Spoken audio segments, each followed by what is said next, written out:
балаларга 12 жастан баштап көрүүгө уруксат берилген фильм.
Aleykümselam Barak.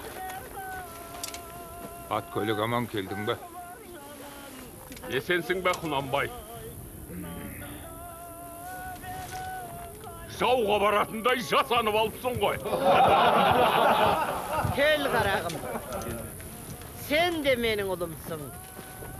Екеуің тату болсаңдар, қатын жесір, бала жетім қалмас еді ғой. Рас. Дереже бақуатсыз ба? Шүкір. Өскенбай атамыздың жатқан жері жарық болсын. Артындағы жұртына қайыр береке берсін. Амин. Айтқаның келсін қарағым.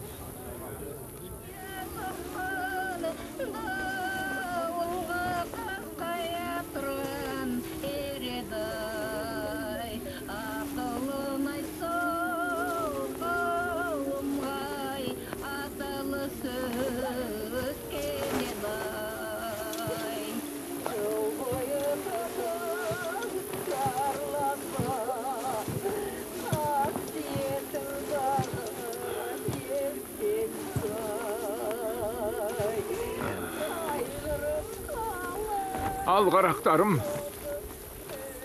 ardaқты жеңешелерім. Bir жыл бойы жоқтадыңдар, арбақ риза, бәрің алғыз. Енді қайғыдан арылып, көздің жасын құрғатыңдар.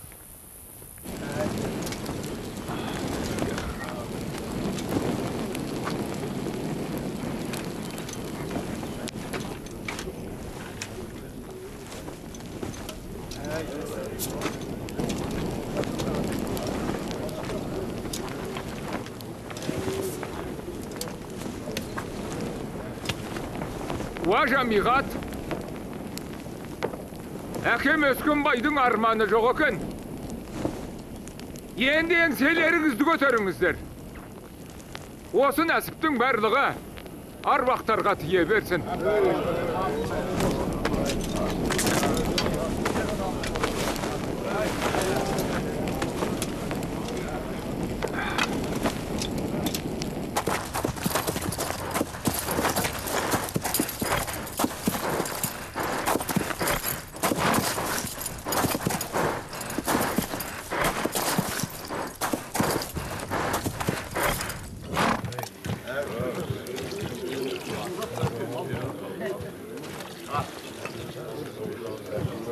Ей, Тонтай, осы Құнанбай мерген деп сыртымнан келеме жығылып үрдейді ғой.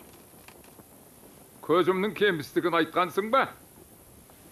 Тап осы жерде жоныңнан тас батылдырсам бола ма? Тақсыр, сізді келеме ждеп өле алмай жүр ғой дейсіз бе? Ен далада көмусіз қалармын. Айтайын дегенім тақсыр. Қалмақтар өздерінің билері мен шешендерін мерген дейді екен.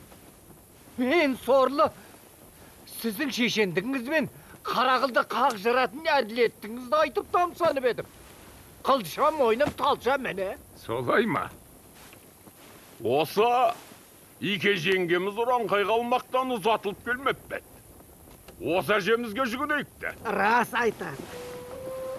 Әруағыңнан айналайын қалмақта. Шешен адамдарды, билерді, аузы дуал адамдарды мерген деп атайды. Ал әже, атқан оғы дәл тиген кісінің мерген деп атамай. Сөздің мергені дегені ғой қара. Ey Tonтай, саған дауа жоқ екен.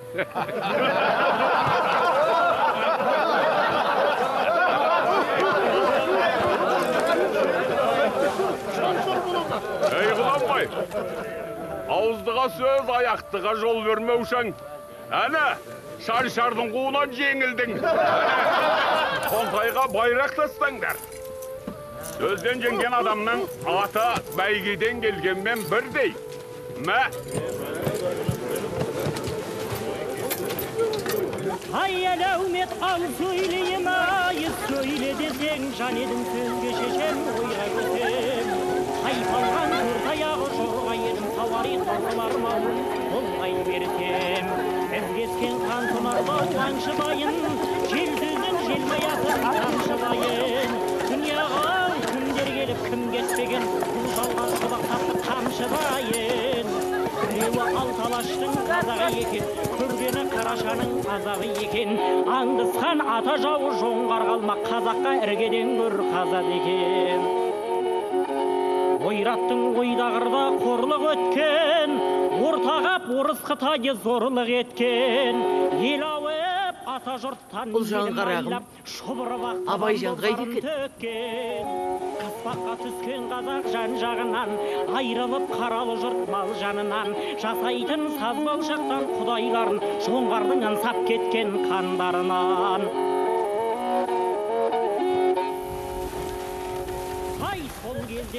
Абайжан, жаңағы атаң келді. Әжең келсін, тыңдасын дейді.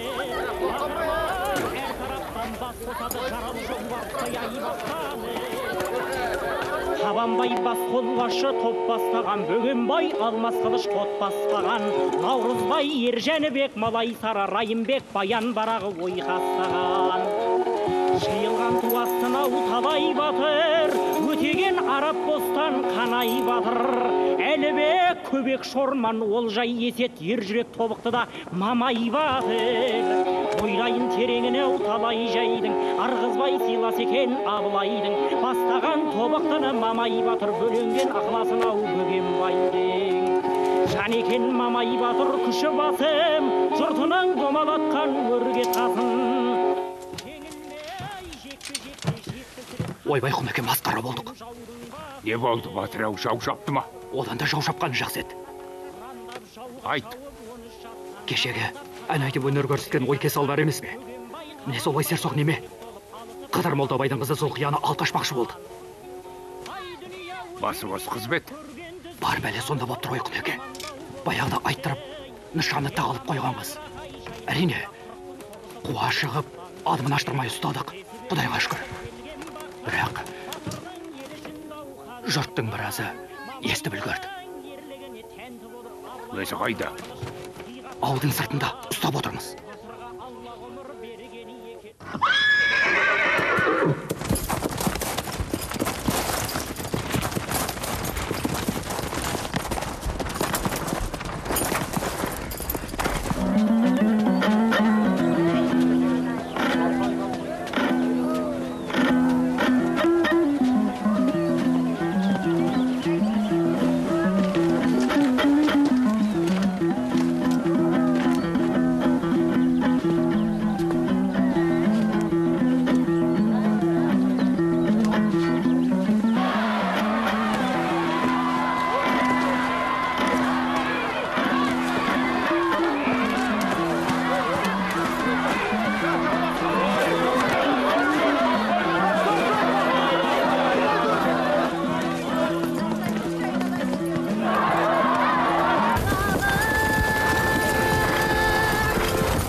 Ойғай.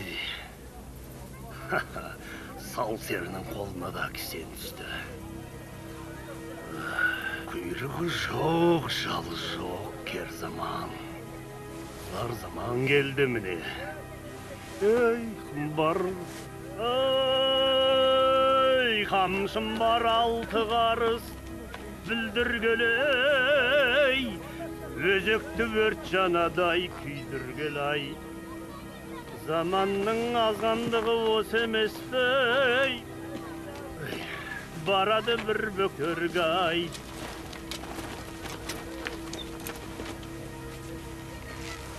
Ай! Ай, Құланбай! Ай, мен сенің әмірің жүрмейтін басқа оқырсың адаммын. Тотқын сияқты байлап тастағаның не? А? Ай! Әлгі сен мені жазаламастан бұрын сен өзің тентегіңді түйіп ал.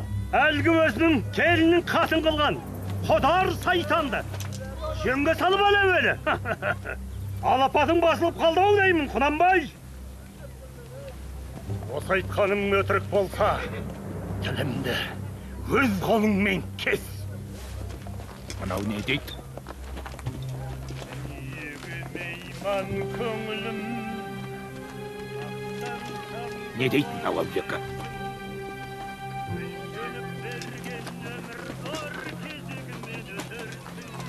Жақып пен Жорға Жұмабайды келтір алды ма?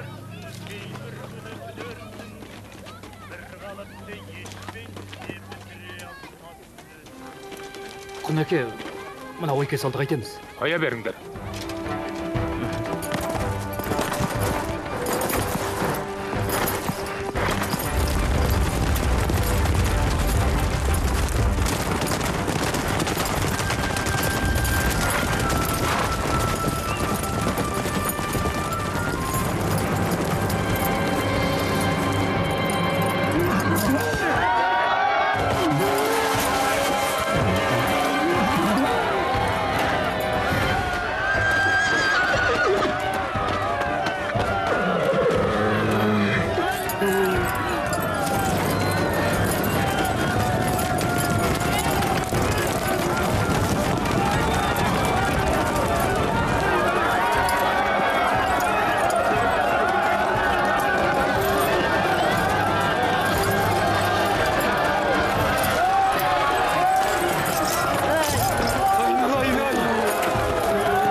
Жақып сен, Жұмабай сен.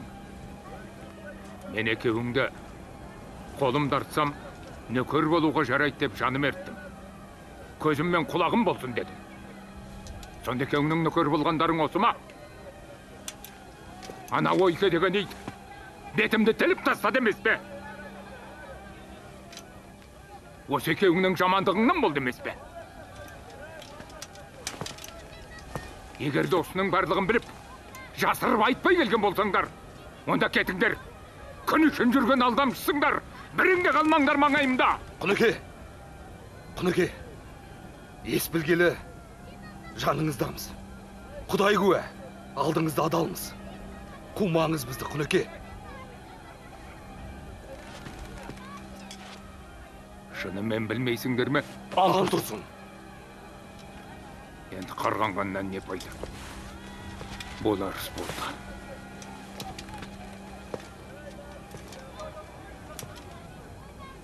Анау Қодар деген кім өзі?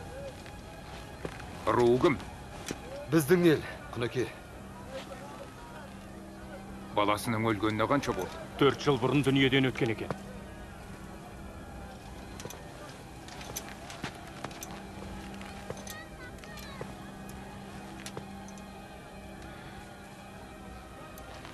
Былай істеңдер.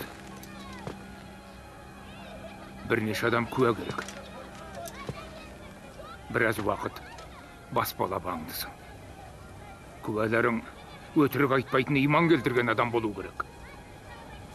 Әбден көзім жетсін. Нақақ болмасын. Ләппай.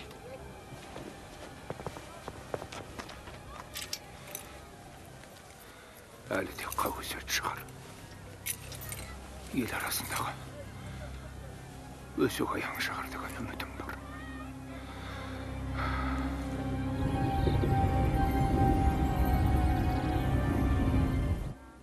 Жарайды, барыңдар.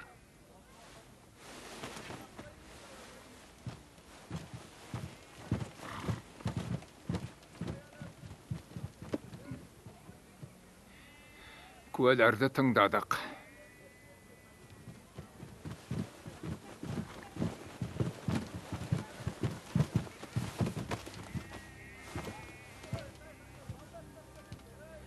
Қодар деген сенбісің?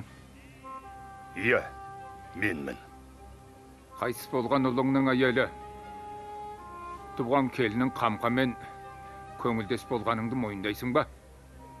Ол сен ойлағандай көңілдестік емес, ойнас демес. Онда не? Алла тағаланың істеген қысастығына мен де қайтара қысастық істедім. Жалғыз ұлымды, сүйеніш етіп отырған жалғыз ұлымды Алла тағала алды да мен де солай істедім. Астағфиралла. Демек, мойындайсың ғой. Ей, Құнанбай,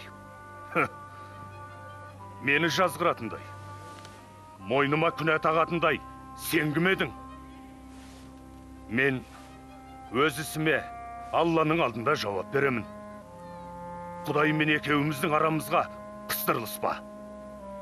Иә, Алланың алдында жауап бересің, мақшарда. Бірақ қазір қоғамда өмір сүріп жатырсың. Сондықтан алдымен адамның сотынан өтесің. Құнанбайдың де. Менің орнымда басқа адам болсын мейлі. Әйтеуір адамның сотынан өтесің. Салғыласпай бар.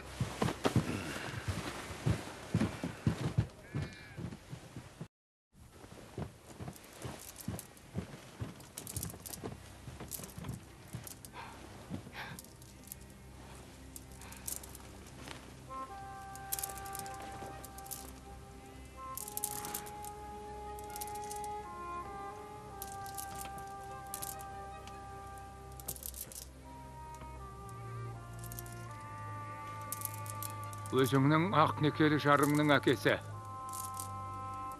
Туған қайнатаң Қодармен. Көңілдес болғаныңды мойындайсың ба? Тілің бар ма, сөйле. Иә.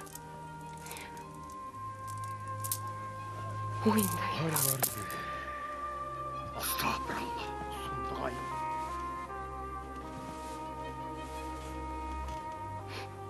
Мүмкін, ықтиярсыз зорлықпен болған іс шығар.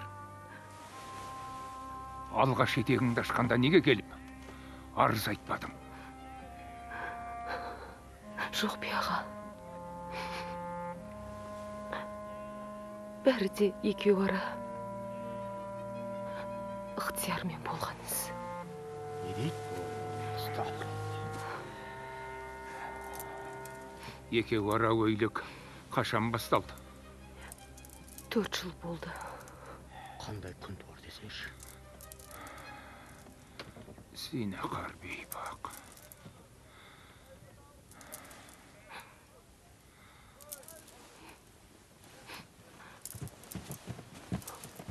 Ойбырмай, қандай күн туар десеңші? Ал билер, бүгінше осымен тоқтайық.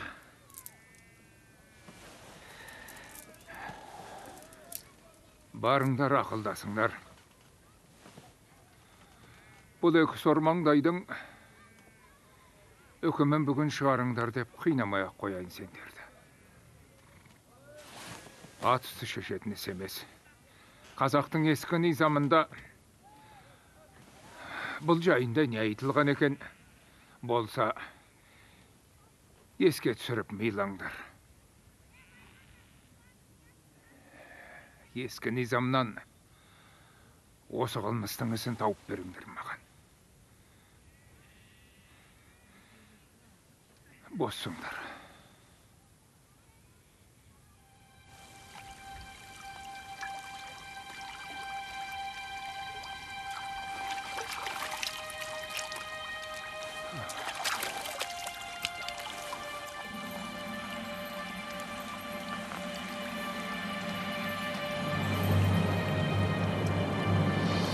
Алла тағаланың істеген ісіне менің қайтарға Төрт жылдан бері бірге кіріп жатырмыз.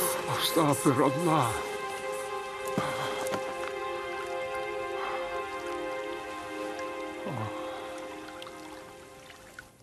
Не істемек ойың бар, балам? Шеше, мен бұл екі адамға барынша тілектес болдым. Бірақ барлығы да рас болып шықты. Жалпақ жұртқа аян болып отыр.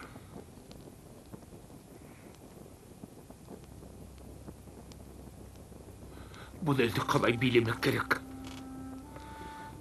Аталарымның барлығы би болған. Міне өзімді тізгін ұстап отыр. Бірақ осы қазақтың жұмбағын шеше алатын емеспін. Сәждеге басы тимеген асау ел. Кеше алмаған жауы, бітірмеген дауы қалмаған қазақ еді. Енді міне алапаты қайтқан, базары тарқаған. Буыннан алған дерт ақыр соңында қолға жүрекке қиянат болып жетті. Бос ұстасаң қамыстың сабағындай қолыңды кеседі, бетімен кетеді. Күшке салсаң, басыңды жұтып тынасың. Не жөнсізге, не тізеге көнбейтін бұл елге. Енді Тәңірінің тезі керек сияқты.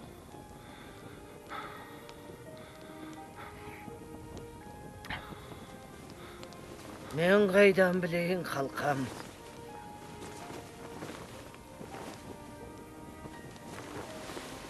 Бұл қазақ тізгін ұстағанға қарап, салтын түзейтін ел. Жүріс-тұрысыңнан халқың мін таппайтын болсын. Әділетіңді көріп, дұшпаныңның өзі сыртыңнан қайран қалып, сүйініп тұрсын. Осындай үлгі болсаң, сөзің де өтімді болады. Менің бар білетінім осы.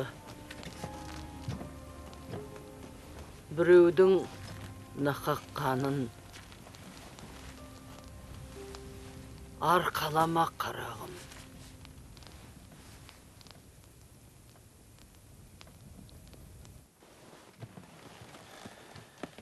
Ал жамиғат не айтасыңдар? Не бітімге келдіңдер? Құнанбай, біз түні бойы отырып, әбден сарсылдық. Басымызды тауға да, тасқа да соқтық. Енді сөздің байламын айтайын. Бір енеден алада туат, құлада туат. Ел болғаннан кейін бүлік болмай тұрмайды. Баяғы ескі заманда, сонау Қырым жұртында Меңлігерей деген ханның ұлы Толағай өзінің өгей шешесіне ынтызар болыпты. Сол үшін әкесі оны Тозақ деген осындай ғана болар деп отқа өртеп өлтіріпті. Күні кеше ғана мынау сартта болған оқиғаны айтайын. Мәделхан өзінің өгей шешесі хан патшайыммен көңілдес болған үшін Насралла хан кейін екі күнәһарды халықтың алдына алып шығып, азаптап өлтірген. Міне, қандай күнә мен зина болса дағы, заманына лайық жазаланып отырыпты. Құнанбай, өткен өмір қу-соқпақты аралап, талай мысалдар таптық, көріп отырсың. Бірақ, мынау кеп, бұл тек бүгінгі қазақтаған емес, бүкіл мұсылман қауымында болмаған сұмдық.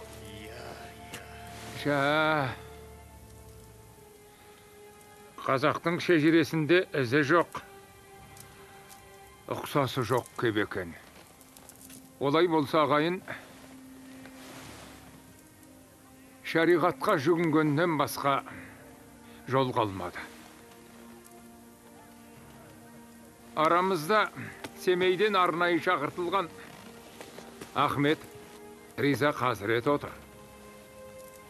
Енді осы кісіні тыңдайық. Қазірет, айтыңызшы, мұндай адамның шариғатта жазасы қандай? Көңілімізге қарамаңыз. Айтыңыз, бізге ақиқаты керек. Әрине, бұл өте ауыр. Айтқан адамның ауызы болған атын лас қылмыс. Қадірменді би дұрыс айтады.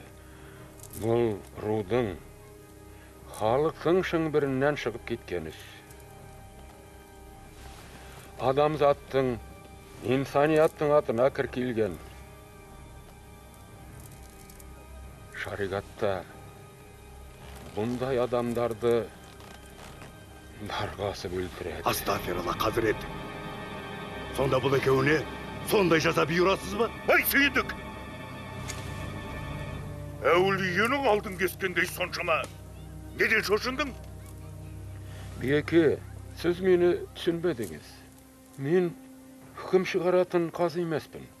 Мен тек шариғатты түсіндірушімін. Ағайын, жер дауы, жесір дауы, немесе азамат өлген дауда құн төлеп түсуге болады. Бірақ мынау бүгінгіс алталаштың малын салса да құны төленбейтініз. Адамзат басқа тірі жәндіктің бәрінен биік. Себебі адам даладағы тағы айуан сияқты жақынына шаппайды. Өзінің төлімен шағылыспайды. Адам осынсымен адам. Алла тағала адамды осылайша басқа мақұлықтан артық шағылып жаратқан. Құдай куә, осы жерде ешкім де адамның қанына құмартып отырған жоқ. Бірақ өз төлінің, өз ұлының ақ төсегіне қол салған қодар да, күнәсін қамсынбай мойнына алып отырған қамқа да, екеуі қандай жазаға болса да лайық. Екеуін елден аластайсыңдар ма? Басқа жаза қолданасыңдар ма? Патша көңілдеріңе жүгініп, өздерің айтыңдар. Ал қане, елден аластайық па? Құнанбай, өзінің туысына ынтызар болған үшін қалқаманды да өлтірмей қоя бермеді ғой. Бір өз топырақты алды артына шашайық дағы, қоя берейік екеуін. Ей, Байсал! Қалқаман мен Мамырдың ылаңын ешкімді ұмытқан жоқ.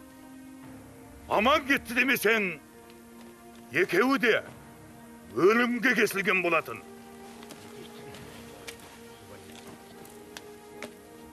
Елден аластауға көнбесең, үкімдерің, дөздерің айтыңдар.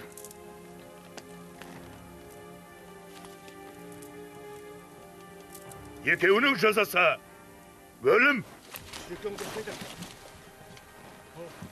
Оу, басқаша болмас бекен билер. Өздерінің ағайындарың емес пе? Тек басқалы отырсыңдар. Әй, Байсал, сен өзің немені деп бұлқылдап отырсың. Ағайын екен деп телмен тентегіңді бұлғақтатып қойып, осында қарап отырамыз ба? Атқа батса, алтын ерді, отқа жақ деген. Салиқалы билер, сіздер үлкен бүлік бастайын деп отырсыздар. Ойбай-ау, ертең дүйім жұртқа не айтамыз? Қодардың артындағы ру көтерілсе, бұлғақ пен ланның көкесі сонда болады емес пе? Уа Құнанбай, уа билер, әнтегіске бармайық. Қолымызды қаннан аулақ ұстайық. Әй, Сүйіндік, есіңе салайын. Бұл бір рудың немесе тіпті Алаштың дауы емес. Бейшешті демесең, бұл шариғаттың соты. Тентегіңді тыйсаң, осы уақытқа дейін қайда жүрдің? Ал жаңалық келгенде сұрағаның қай араша? Ай сүйіндік, Байсал, осы сен екеуің сол қодардың елінен қол жинап келіп, қыр астында ұстап отырғаннан соңсыңдар. Бұл не болса? Бұл не кеуде? Шариғат пен тіресетін ол қандай адам? Тапай тал түсте ел шаппақсыңдар ма? Ал кәне, шабыңдар, көрей көксіліңді. Ет сасса, тұз себет. Ал тұз сасса, не себет? Елді жөнге салатын бей бар. Ал сол, елді жөнге салатын бейдің өзі білінсе, не болады? Болды, осы кезгілескенімізде жетер. Екі күнәһар адамшылықтан аттаған екен. Екеуінің де жазасы өлім. Байсал, болды. Енді бәрі де бекер. Бәрі де зая.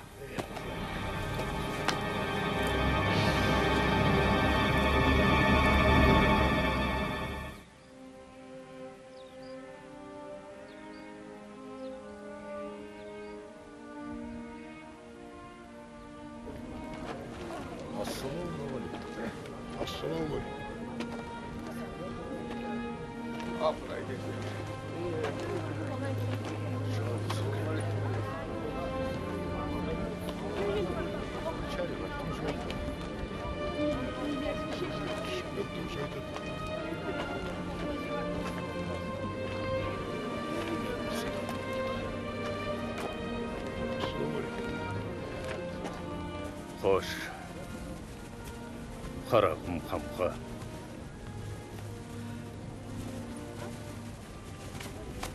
Кеш мені. Қиямет қайым. Мақшарда жан телім жалғызыма. Өз қолымнан табыстаймын сені. Ата.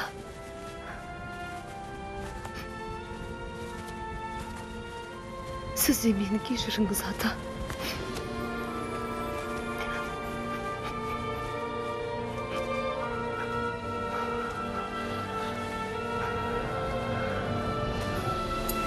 Еға, қодардың аулы, тегіс атқа қонып, осында келе жатыр дей. Маған дете адам, ырғызбай тіріліп келсін. Ей, не қарап тұрсыңдар?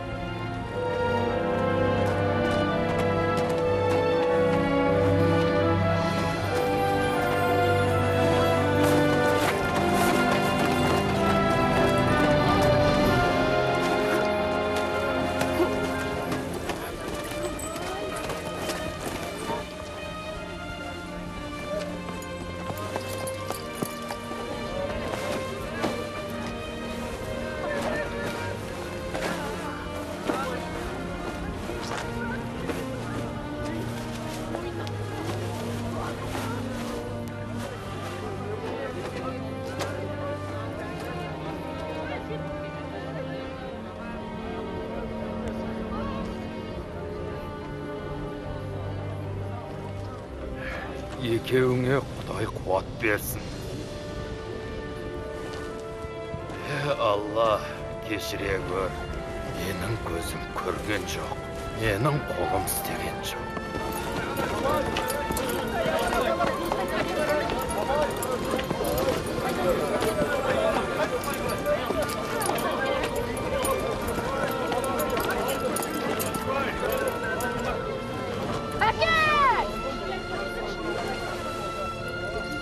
Алып кетіңдер ананы.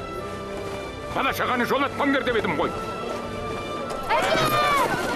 Жүре қой, Абайжан. Қарағым-ай! Әке!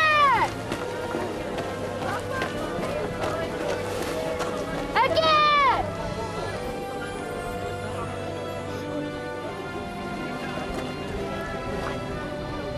Түйені қозғаңдар түге.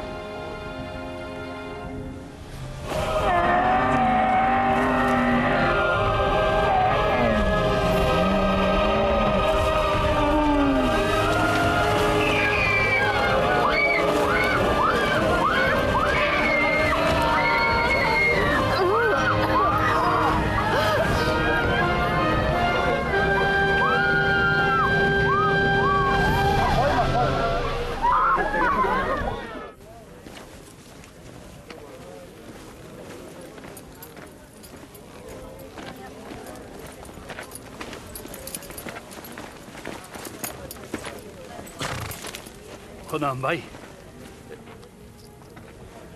өлген өлді, тірігісі тіршілігін істейді. Анау қодардың қыстауы маған көршет, азынаулар жермен сол қыстауды маған берсең.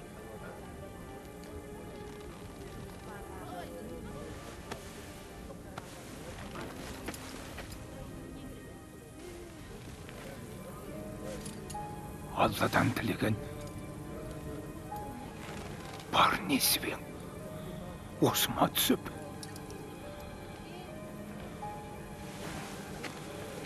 Әлі көмілмеген адамның азынаулықта өлетін сұрағаның ба? Енді ұстағанның қолында, істегеннің аузында кетпесін дегенім ғой. Жоқ түсіп. Қодардың алуға татитын жері болса, оны сен алмайсың. Туған туысқаны, ағайын алады. Уа Құнанбай, бәрінде өлім жуық бетті ғой. Енді тым болмаса мәйіт алуға рұқсат ет. Мұсылманша арулап қояйық. Рұқсат. Әр ру бір тоғыздан мал атасы. Марқұмның кәдесін атқарып жіберіңдер.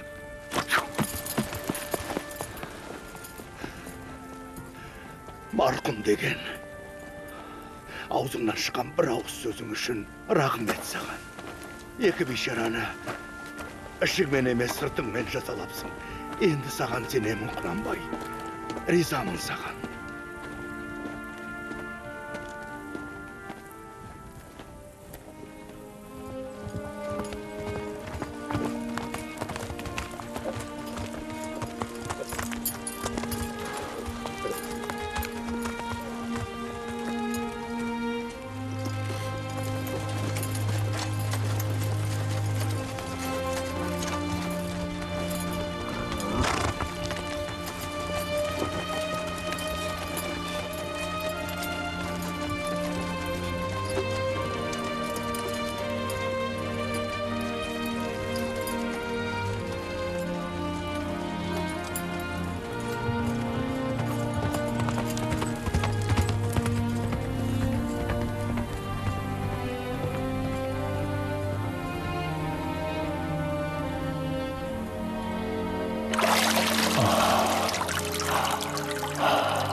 Шығыңдар!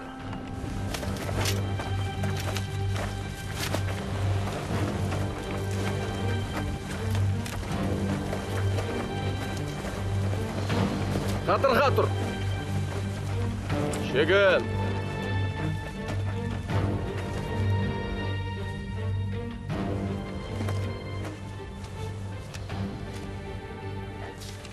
Шекара комиссиясы мүшелері қатысқан. Бір айдан бергі тергеу мен сот міне, бүгін аяқталды. Барлығы расталды. Неше жылдан бергі тоқтаусыз барымта, қисапсыз ұрланған жылқы, барлығы да сендердің мойындарыңда. Сендер 1822 жылғы жарғының қылмыстық жаза жөніндегі уложениесінің 202 статьясы бойынша бас бостандықтарыңнан айырылып, ит жеккенге айдаласыңдар. Ал енді соңғы арыз тілектерің болса кәні, айтыңдар. Ай Құнанбай, мынау қатын бала-шағаның көз жасынан қорықпайсың ба? Алланың сауалынан қорықпайсың ба? Көз жасынан дейсің бе? Ал олай болса айтшы қане. Алдындағы күнелтіп отырған азын-аулақ малын алдырып, ен далада бала-шағасын құшақтап жылақ болған иесіздің көз жасын кімнен сұраймыз? Құранда айтқан, ұрының әйел еркектемей қолын шап, өзгеге өнеге болсын деп. Көріп тұрсың, мен Алладан алшақ кеткем жоқ. Двигайся! Жүр! Держи! Пошли! Ей Құнанбай, хош бол! Бізден қалған дүние арттағы сендерге құт болсын! Двигайся!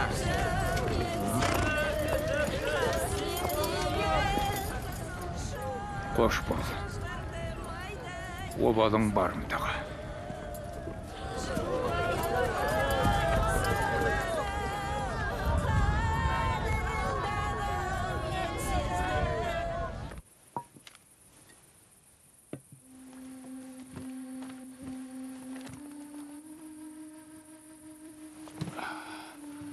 Ассалаумағалейкум, Құнеке. Әлік сәлем. Бұл қай асығыс жүріс? Сізді округқа Қарқаралға шақырып жатыр. Кім? Кіші сұлтан.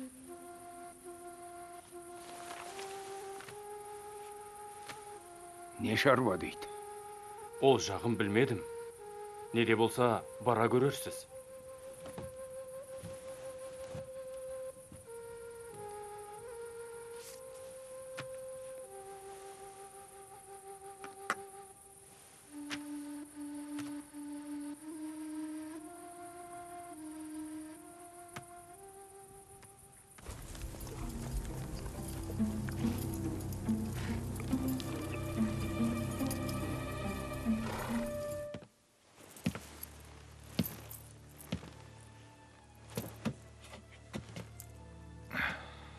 Бұл шақырыстың себебі қандай, майор мырза?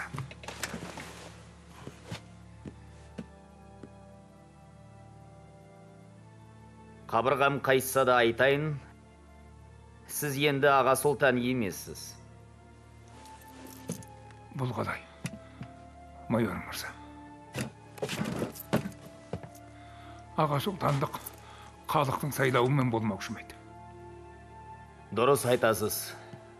Бірақ сізді аға сұлтан қылып сайлаған сол халық сізді орныңыздан тайдырды.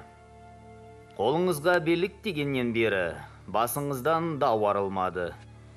Старшындар мен билердің, байлардың сіздің үстіңізден жазған қап-қап арыстары округтен асып омбыға жетті. Айтпақшы мына кісі. Омбыдан арнайы келіп отыр. Сізді бүгін осы қазір айдап алып кетеді. Ендісіңізді шекара комиссиясы қарайды. Мөр мен знактарыңызды тапсырыңыз.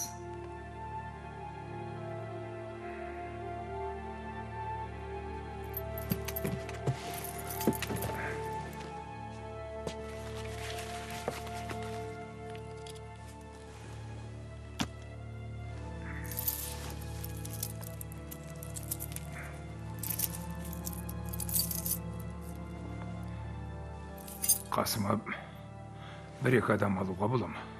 Жоқ. Жалғыз аттанасыз.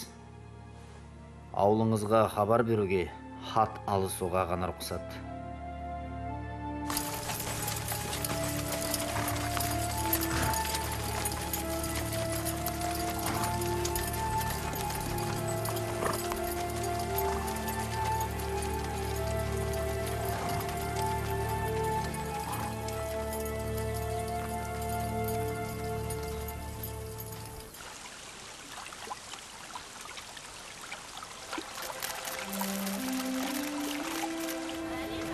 Оқығанымызды қайталайық. Ләм. Ләм. Ялиді. Ялиді. Уәләм. Юләм. Юләді. Юләді. Енді бас аяғын толықтырып айтайық.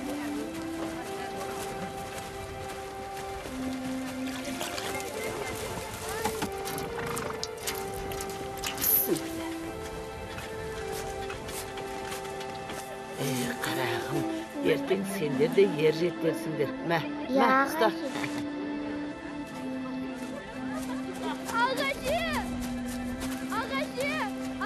Ағашы! Құдаш ағамды ауылдың сыртындағы жолмен айдап кетіп бара жатыр дейді. Не дейді? Айдап алып бара жатқан несі? Омыға кетіп барады дейді. Алла!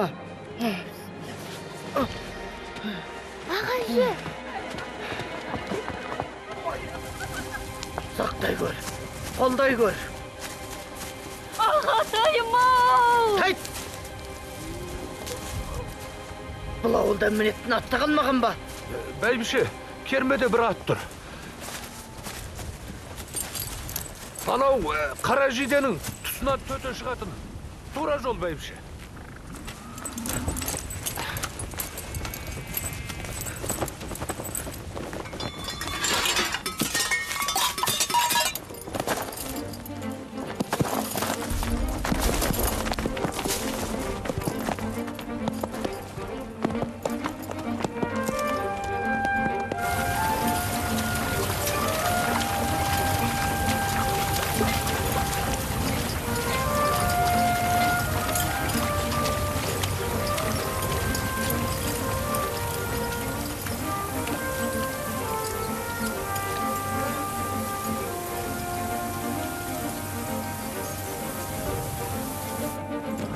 Құнаш! Стой! Құнаш! Отойди, старуха, не положено. Анамет! Ваше высокоблагородие, это матушка нашего арестанта. Қарағым-ау, айыбың не? Ешқандай да айыбым жоқ. Барлығы да нақақ шеше.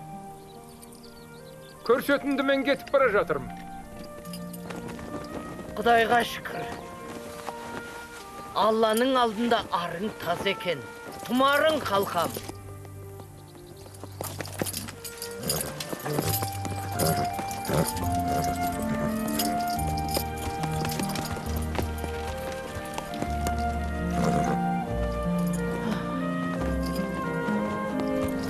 Пошел!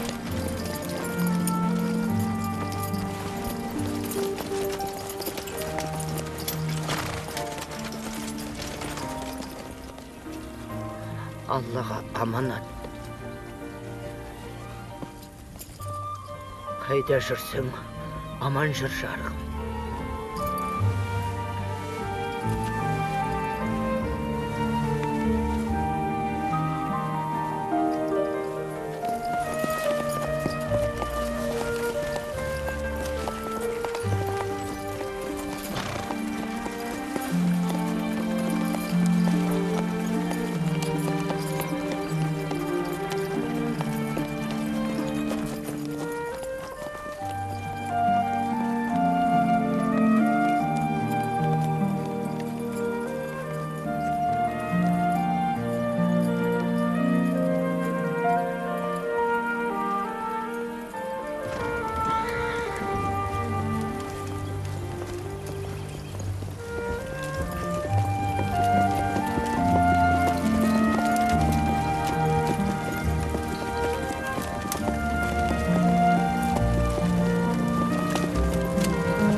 Харунжи Кунанбай Өскенбаевич, сіз Түсіп Байдалин және тағы басқа біреулердің көрсету бойынша аға сұлтандыққа қол жеткізгеннен кейін ел ішінде біраз озбырлыққа барыпсыз.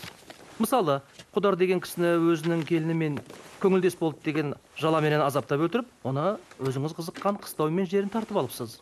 Осы рас па? Қодарды жалғыз мен жазалағаным жоқ. Ол жерде бәрі де шариғаттың заңымен болды. Куә болды. Шариғаттағы жөн жосықты түсіндіретін дін адамы болды. Әр рудың билері болды.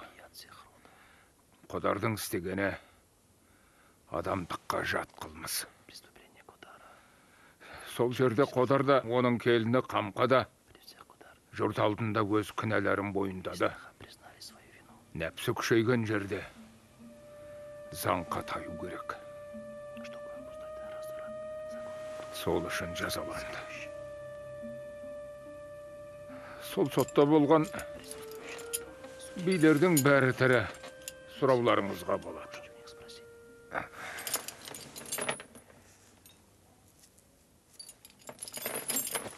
Ал жерін алды деген ол нақақ. Вот что, напомни-ка ему об угнанных лошадях Түсіп Байдалина. Старшын Түсіп Байдалиннің 250 жылқысын барымталап алыпсыз. Харунжи мырза, жауап беріңіз. Әрине менен бір ағаттық кетті. Менің жайлауыма малын жау жіберіпті. 250 бас жылғы. Ауылға айдап алып бардық. Елге хабар бердім. Ендігі қайтарып берген О переговорах с Кенесарым. Харунжи мырза, енді мынандай сұрақ. Сіз кезінде Кенесары Қасымовқа кісі жібердіңіз ғой? Иә. Ол еш жерде тіркелмеген. Орыс ұлықтарының ауызша келісімі бойынша болған. Елшілікке Нұрбике Шаншар болсының болсынайы Тәттімбет Қазанғабылы барды. Атаман Карбышевтың ауызша мәлімдеуі бойынша сіз елшілікке 18 жыл қайтатыпсыз. Ал Тәттімбет Қазанғабов елшілікке қайтып келгенде қолында бірде-бір жылқы болмаған. Ол жылқыны не үшін бердіңіз? Және олар қайда кетті? Әлде Кенесары ханның сарбаздарына тастап кеттіңіз бе? Жоқ. Елшілікте 20-дан астам адам болған. Оларға азық керек. Қосарға ат керек. Қалғанын ошақ тұруының бір байына қарыз едім. Со қарызымды қайтардым. Қажет десеңіздер тексеруге болады. Какие были указания? Елшіге тағы басқа не тапсырма бердіңіз? Орыс ұлықтар айтқаннан бөтен сөз болған жоқ. Біз Ресейдің бодандығын қабылдағанда берген антымызға адалмыз. Біздің елден бірде-бір адам Кенесарыға ерген жоқ. Енді бір сұрақ. Сіз кезінде аға сұлтан сайлауына түсіп жеңілгеніңізді білеміз. Алайда келесі сайлауда аяқ астынан бүкіл Қарқаралы округі сізге дауыс беріп, сіз аға сұлтан атандыңыз. Бұның сыры неде? Оған қайран қалатын ештеңесі жоқ. Бақ деген аумалы төкпелі.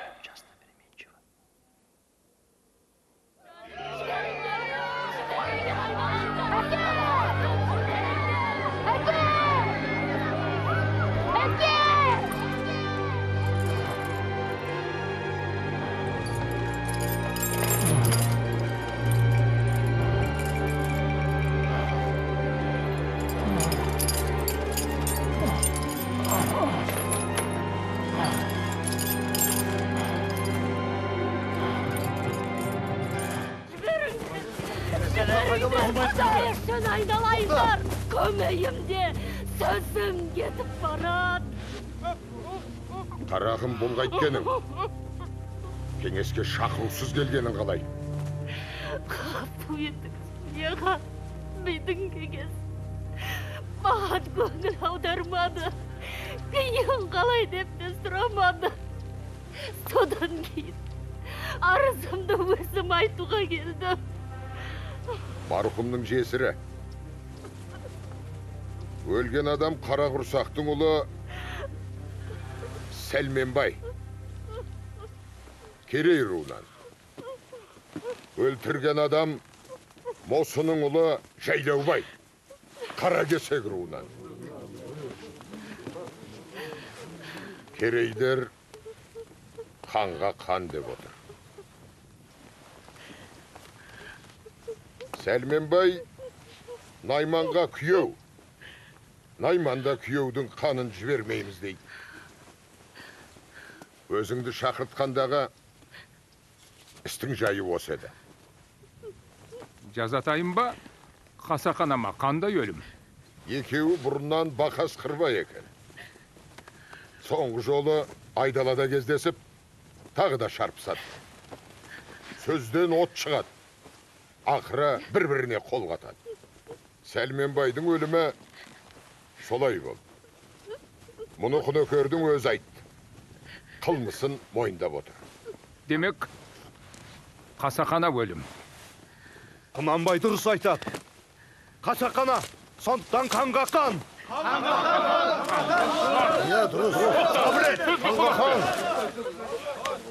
Уа Керей, қасақананың бәрі қандыгек емес. Қаннан қан ғана төгіледі. Қанды қуған қан сыра бөледі. Мен саған қаныңа қан алып берейін деп келгенім жоқ. Елді бітістірейін деп келдім. Құммен бітісесің. Басқа амал жоқ. Ей!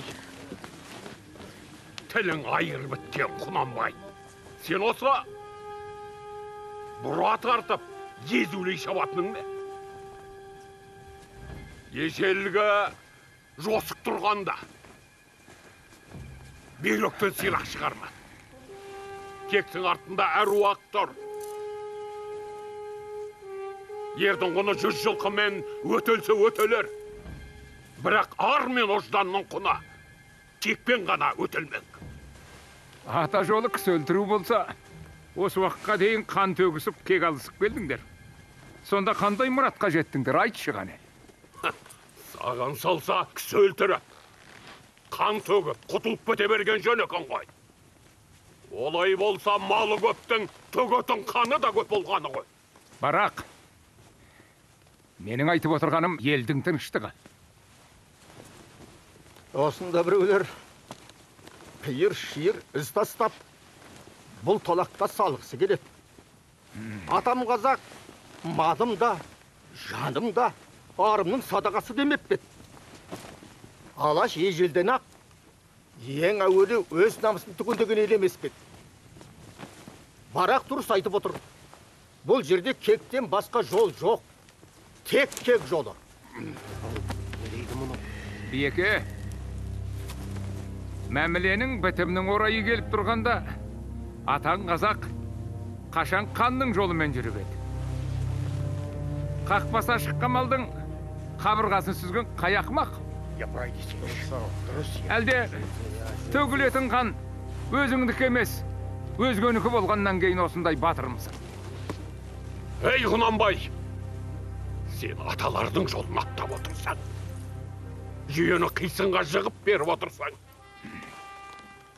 егер осы жерде қанның есесін малымен қайтартып, Құнекерді тағы да босатып жіберетін болсаң, мен сенімен кейін тағы да бір тар жерде кездесер. Сонда ердің құнын басқадан емес, сенен сұраймын. Сенімен сөз бітті. Кейінге қалдырып байтеміз. Осыдан өткен тар жер бар ма? Болды Құнанбай. Олай болса кең жерге шығайық. Дайын бірсің? Не бұндай бара? Тоқта, сөзге қонақ бер. Келікпеңдер! Елдің бәрін боқтала бақтырып, дәндеген екенсің. Кісіңе жолықпай жүрекенсің, Құнанбай. Шақ! Тоқтат! Жетер бара! Құнанбай, төрелігіңді өзің айт.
Atın kım karağım?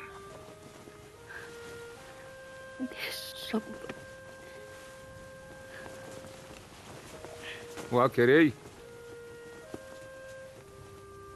Adamın öldü. Namısım kuydu. Kaygına eğilip oturum. Bırak kudaylığındaydı. Jekböjekte kanday adilet var. Nayzada kanday akıl var. Kek kudun. Bırak sol kek kuğun adamının özü жазатайын мерт болса. Onda kara kesekten endi kança adamның kanын сұраysың? А керек? Сонда сен құнды айтып отырсың ғой. Иә, билер.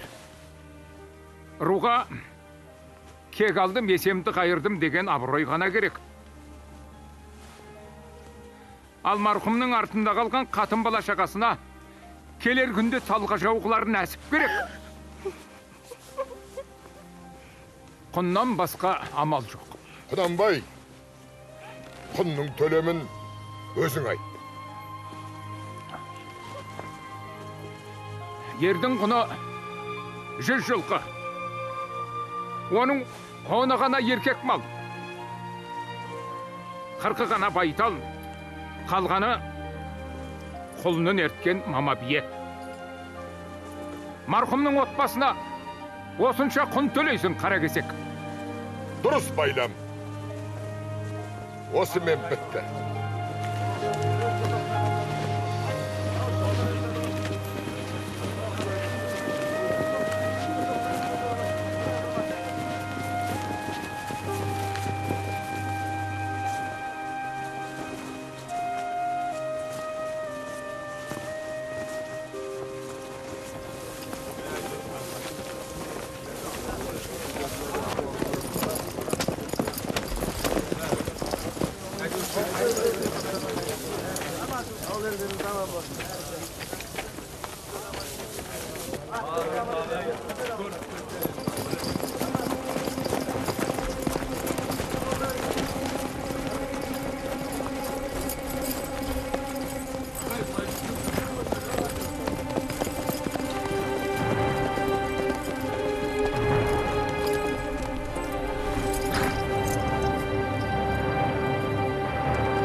Мырзахан, анау төбесі шошайып кетіп бара жатқанның шеткісі Сарыбай ғой. Иә. Мында ертіп кел.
Елдің береке бірлігін ойламай, ылаң мен қанды жақтадық. Айыбың сол. Өз кегім емес, қазақтың кегі. Жаулассаң жаулығыңа, елдірсең елдігіңе тұра. Мені Құдай алдастырды. Кешкен Құнанбай. Қазақтың аруағы кешірсе, мен кештім.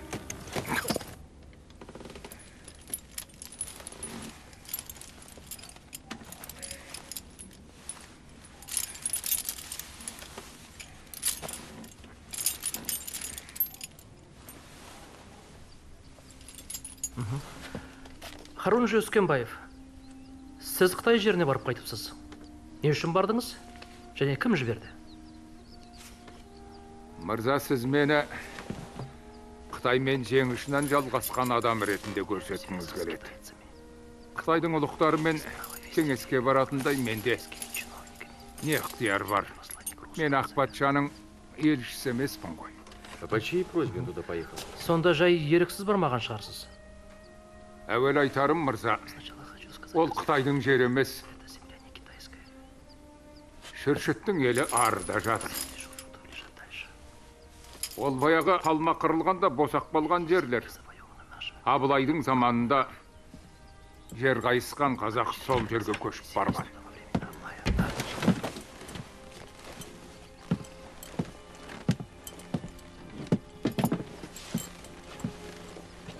Айта беріңіз.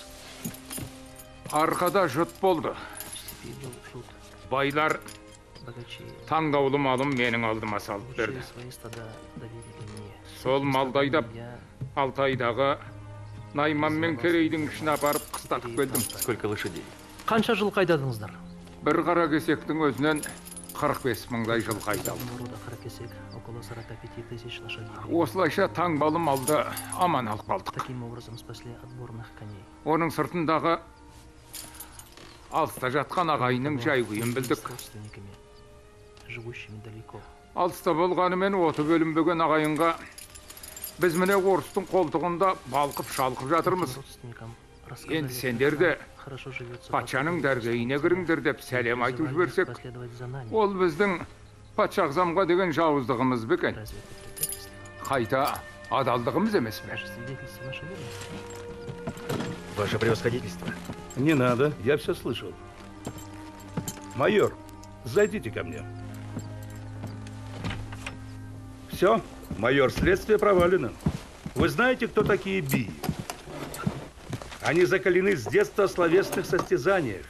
Он все делал с ведома начальства и пограничных властей.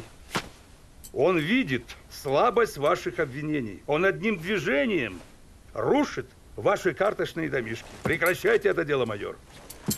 Слушаюсь, ваше превосходительство. Он ведь проходил по гражданскому делу. Так точно, ваше превосходительство. Кляузы и доносы родственников. Ну вот, оформляйте его по гражданскому делу в Сибирь, матушку.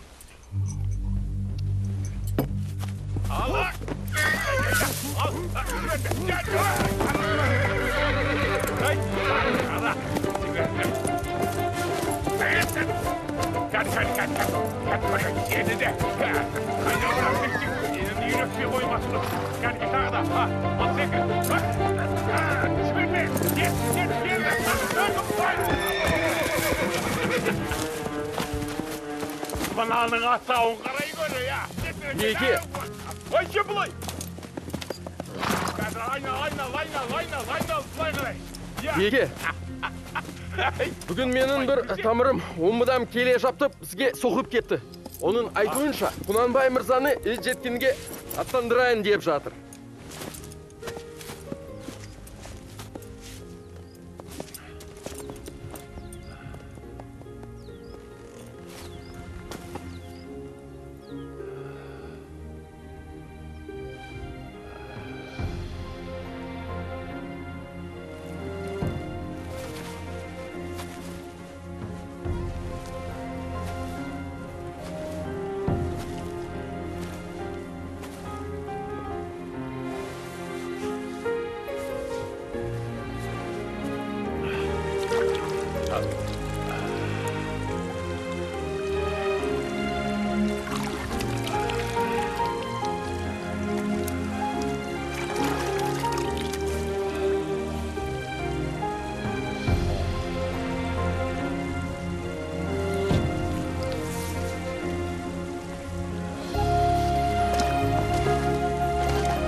көгершін әнеркесі баппен айтса ер жігіт не болады бұл септен байса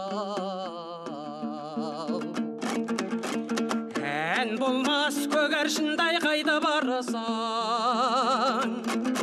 ән білем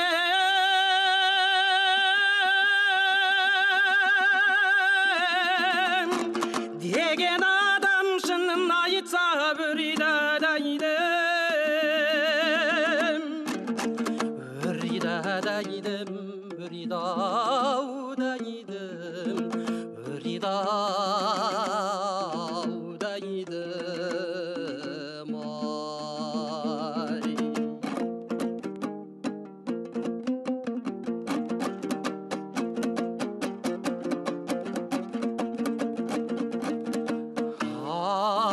көгершін көңіліме қонған әнім сүйеді ау сұлу әнім менің жаным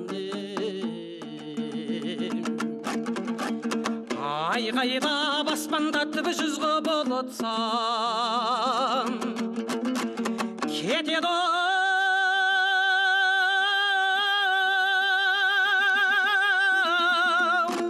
бойым балқып қызып қаным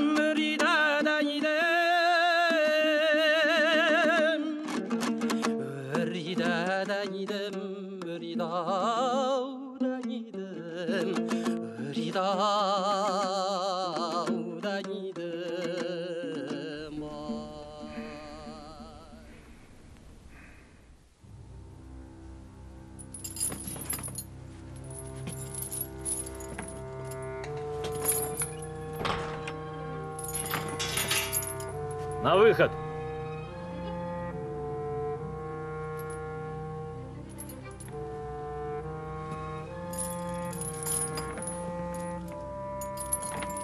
Қарауыншы Өскенбаев, сіздің Кенесарыға деген ықылас пейіліңізді білгіміз келеді. Айтыңызшы, Қарауыншы, бүлікшіл ханның осы дегені дұрыс па?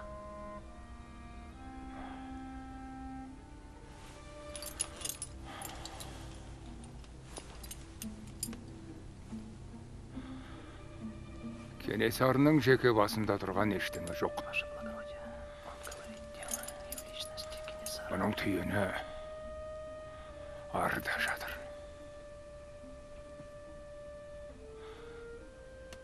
Бұл көне кеше болған қырғын қазақтың жүрегіне сарсу болып байланған дерт. Әр сөздің түйіні болады. Бүгін айтқаныңнан ертең таңатын болсаң, ондай сөзде немен бар. Кешегі қатын патшаның кезінде бұл жұрттың Абылаймен жасасқан бітімі келісім шарты болған. Міне бүгін сол шарттың барлығы адыра қалды.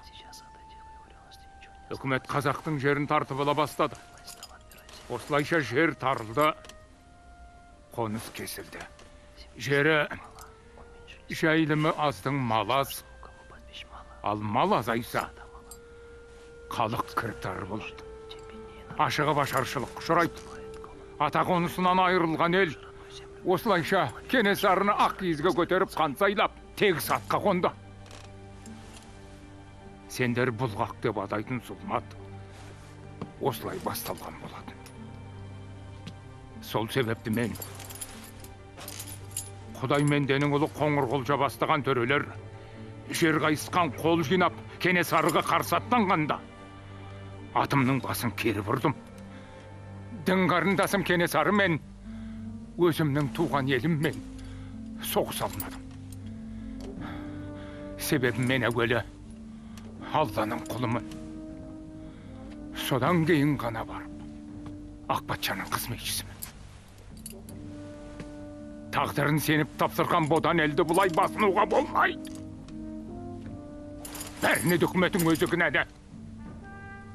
Басымды қазір алсаң да айтарым осы. Биеке, тоқтатыңыз, басыңыз жұтасыз. Ей Ділмәш, менің айтқанымның барлығын жеткіз. Бір сөзімді жұмсартушы болма. Маған жаның ашымай-ақ қойсын. Көп болса, бір қазаққа ит жеккеннен топырақ бұйырар. Кешегі Абылай өлгенде де қазақтың шаңырақ ортасына түскен жоқ.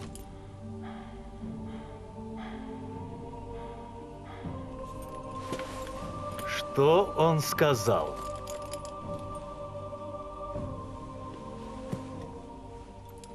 Он говорит, я не мог воевать против скромного брата Кенесара и против своего народа.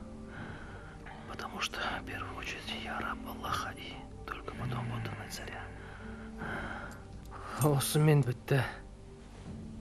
Бүгінге боссыз.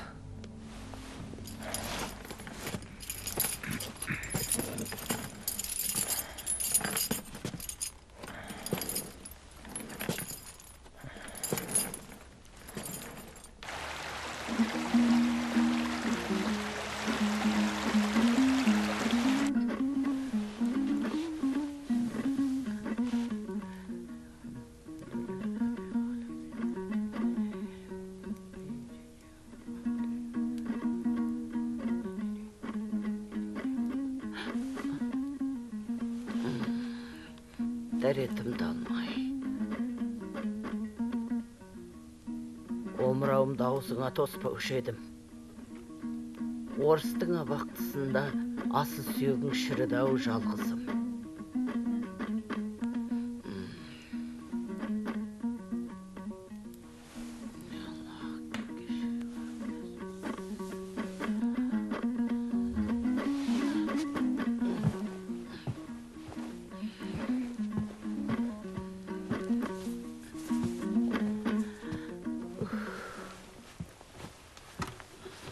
Шерменде болған әжеңді домбыраңмен жұбаттың қарағым.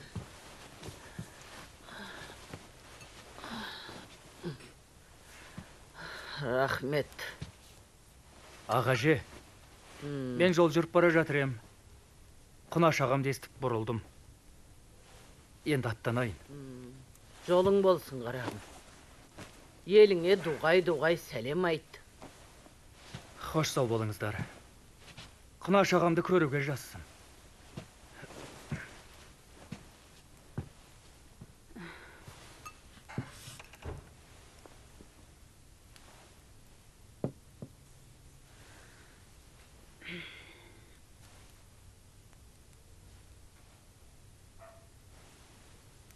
Ағаже, баяғыда ұлжанды айттырып, қалың қара кесектің бетін бер қаратып едік қой. Осылайша Құнекемді тізгінге жеткізіп едік. Той үстінде жұрт жас келін әнші деп естідік. Бір ән салып берсінші деп қол қалағанда, Ұлжан, өз тойымда ата-енемнің алдында суырылмай-ақ қояйын дегені есіңізде ме? Сонда атам, қарағым, өнерде үлкен кіші ата-ене болмайды деп, қояр да қоймай Ұлжанға ән айтқызып еді ғой жарықтық.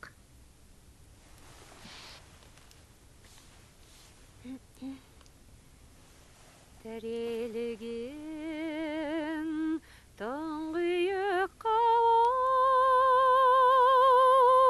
қайран елім ай, қайысып, саңғалы тұру, сенің белің жасыдым, қайран елім.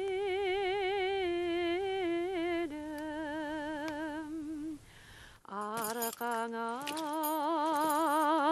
әлсіреген оу, пана болып ай, табытым, адам бармай-ау, дерттің емін жасадым, қайран елім,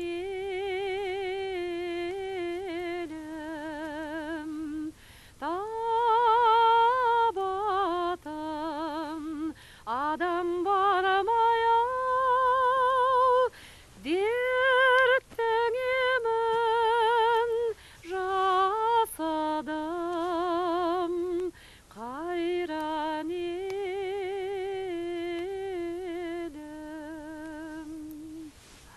Рахмет, қарағым.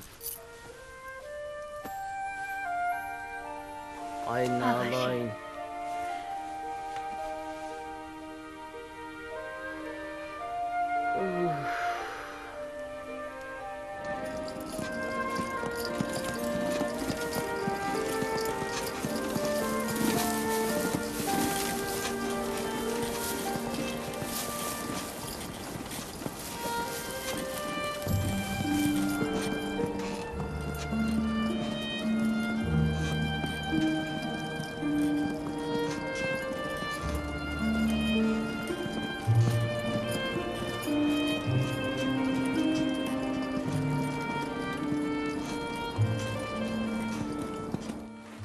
Корреспонденция, ваше превосходительство. 2 депеши из Санкт-Петербурга и 1 прошение. Идите.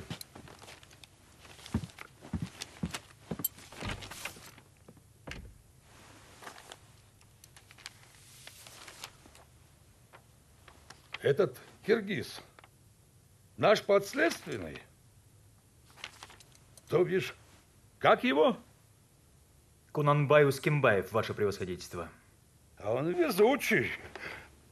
Он родился под счастливой звездой, да еще в рубашке. Кто такой Барак Салтабаев? Барак Салтабаев, ваше превосходительство, если изволите помнить, является старшим султаном Аягузского округа. Вот извольте взглянуть. Ходатайствует. Залог внесен.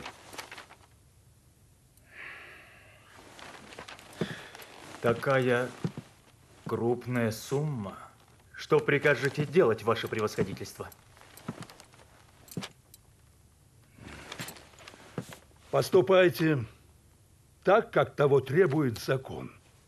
Вы свободны, майор.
Амансың ба, Құнанбай? Есенсің бе, бауырым?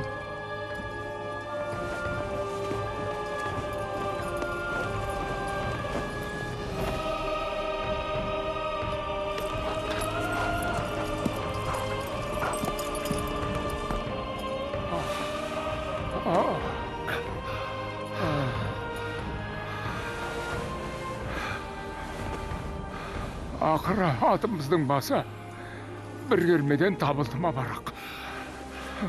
Еңсеңді көтер, Құнанбай. Өлсең де аяғың зөңгіде кетсін.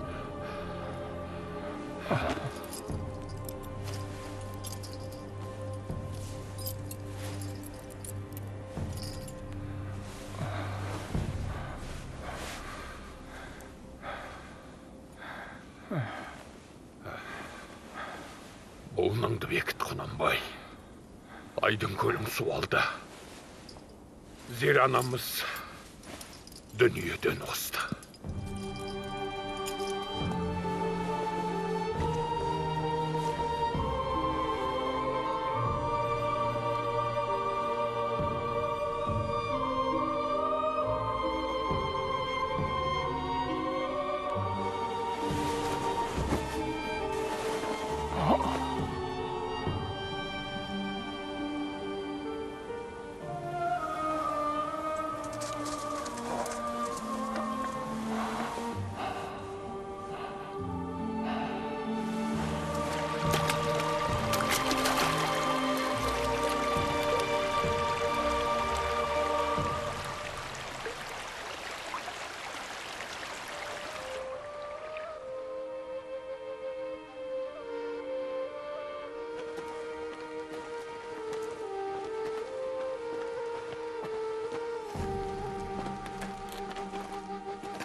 Әжеңнің құлағы тосаң болып болғанда, Дулат атаңның өлеңін тұға қылып оқушы едің ғой. Соған сенетін еді ғой жарықтық. Ал енді әжеңнің басында шын дұғаңды оқып алам.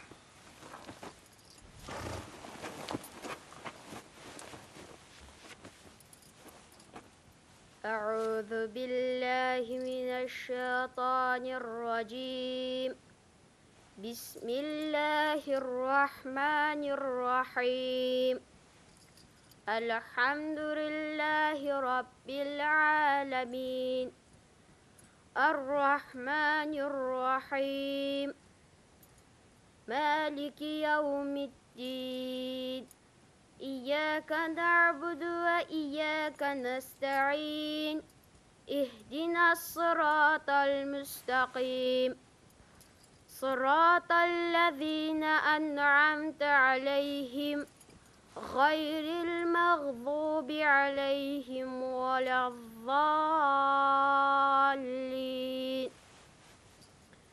بسم الله الرحمن الرحيم قل هو الله أحد الله الصمد لم يلد ولم يولد ولم يكن له كفوا أحد بسم الله الرحمن الرحيم قل هو الله أحد الله الصمد لم يلد ولم يولد ولم يكن له كفوا أحد Әке, етігіңмен су кешкендегі мұратың не?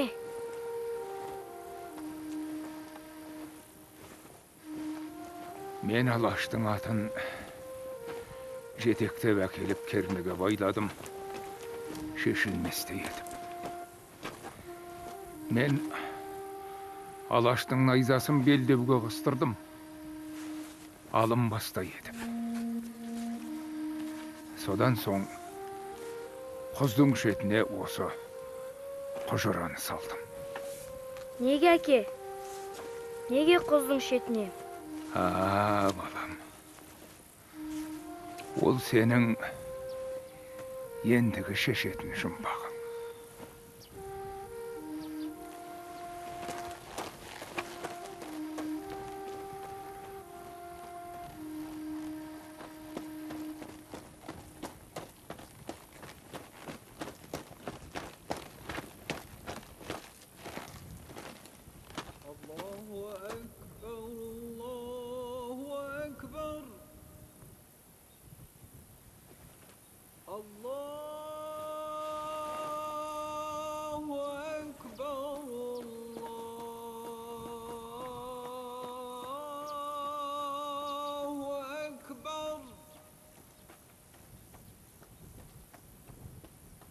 أشهد أن لا إله إلا الله